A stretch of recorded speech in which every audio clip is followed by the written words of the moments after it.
சபைக்கு கொடுக்கப்பட்ட மிக பெரிய ஆயுதம்.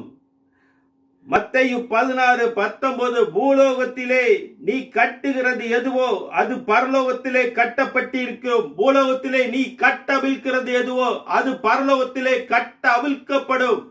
அதாவது இதற்கு சிறந்த உதாரணம் அப்போஸ்தலர் 13 எல்மா என்ற கள்ளப்போதகன் சுவிசேஷத்தை அறிய விடாதபடி தடை செய்த பொழுது பவுல் இயேசு நாமத்தினாலே உன் கண்கள் சூரியனை காணாதிருப்பாது என்று கட்டளை கொடுத்த போது அவன் கண்கள் கட்டப்பட்டது. அது பரலோகத்திலே கட்டப்பட்டதா. அவன் கைலாகு கொடுக்கிறவர்களை தேடி அவன் கண் பார்வை இழந்து போனான். அதாவது அப்போஸ்தலர் 3 கட்ட அவிழ்த்தலை பற்றி உங்களுக்கு சொல்லுகிறேன்.